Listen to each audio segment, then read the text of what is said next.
My best friend was about to go down to the river for a swim. My husband stood nearby looking restless and distracted. Nature calls. My sensitive and suspicious nature became alert at once. When he walked away, he kept turning back toward her direction. I began to suspect there was a secret between them. I returned to the hotel and quietly opened his computer. What I found were intimate videos of the two of them. Before I could recover from the shock, I saw them meeting in secret again. In that moment, my anger finally broke free. I rushed straight toward the small wooded area. I caught sight of a red figure. I believed it was my husband, so I sent that person over the edge. But when I returned to the hotel room, there was no sense of satisfaction, only endless emptiness and sorrow. What was done could not be undone. The most important thing now was to cover everything up. I scrubbed myself hard to remove any trace of dirt. Then I unlocked his phone and deleted every suggestive message with Carla. After that, I cleaned the entire room thoroughly, leaving behind nothing suspicious. As I practiced the story I had prepared again and again, a sudden and forceful knock came at the door. My heartbeat immediately began to race, not knowing something even worse was waiting for me. I opened the door. Standing outside was my husband, who should have been gone. I could hardly believe my eyes. My husband was still alive. So who had I harmed? I suspected my nerves had created an illusion, so I opened the door once more. That familiar face of my husband looked nothing like someone who had fallen. I turned and ran in fear. A terrible thought surfaced in my mind. I was sure I had mistaken the person. I slammed the door shut, my heart pounding wildly in my chest. From outside came the sound of Will apologizing. I get it.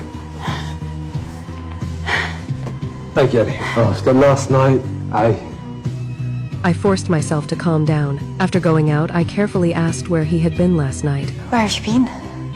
I was sleeping off in the rec room. I know I should have come back last night, but That he had never left the hotel, until I saw Carla boyfriend asking around everywhere. I suddenly understood everything. The one I sent over the edge last night was Carla. The woman who ruined my marriage had been taken by mistake. Not long after that, Carla boyfriend decided to call the police. The police quickly sent out a search team. Many tourists joined in to help look. My husband and I naturally went along, but my eyes stayed fixed on the ground. I did not care whether Carla was alive or not. I only wanted to find my lost engagement necklace. It was the only thing that could condemn me. Fortunately, I saw the necklace shining near Will's foot. I pretended to worry about his twisted ankle and gently helped massage it, while quietly taking the necklace into my hand. When the necklace finally slipped into my pocket, the tightness in my chest eased a little. I even silently wished that Carla would disappear in these deep mountains forever. But fate chose to go against me. The search team announced they had found Carla. She was badly injured but alive, and had been sent to a nearby hospital. My heart began racing again. My mind left with only one thought. I was afraid she would remember it was me. After we arrived at the hospital, the doctor told us she had lost part of her memory due to head trauma, and could not remember what happened that night at all. To me, this news was like a thin ray of light in the dark.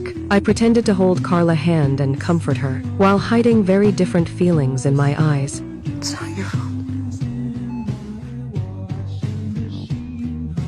Over the next few days, life seemed to return to normal. My husband and I continued our honeymoon, as if the tragic mistake that night had only been a terrible nightmare. Until that morning, I heard that Carla's injuries were too severe, and she did not make it in the end. Watching Carla's boyfriend in deep despair, on the verge of collapse, the guilt and fear I had buried finally broke free. I hid in a corner of the hospital hallway and cried quietly. Those tears mixed relief with self-blame. I had never imagined that one impulsive moment would end an innocent life. After pulling myself together, I returned to the hotel. My husband nervously pulled me aside. He took me to a secluded spot. He said the police were investigating Carla's death. He was afraid his past with Carla would be uncovered, so he confessed his betrayal to me. He admitted he once had a relationship with Carla, but insisted it was all in the past. In my heart, I knew clearly their connection had never truly ended. Just at that moment, the police came and found us, asking us to go to the lobby to give statements. My husband immediately put on a calm expression and carefully explained to the police that on the night it happened, he had been with me in the room the whole time. He spoke sincerely with rich detail, as if it were all true. I stood beside him and nodded quietly, confirming his story point by point. The police thanked us for our cooperation and said before the report was complete, we needed to stay reachable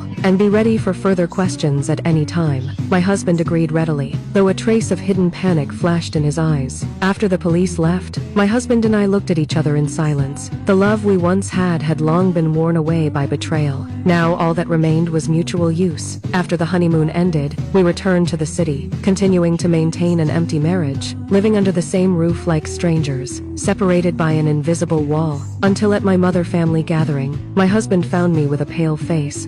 They're saying she didn't fall. What? Who said that? The police are saying that. They're saying that she was pushed. She was murdered. My body stiffened instantly, and all I could hear was his voice.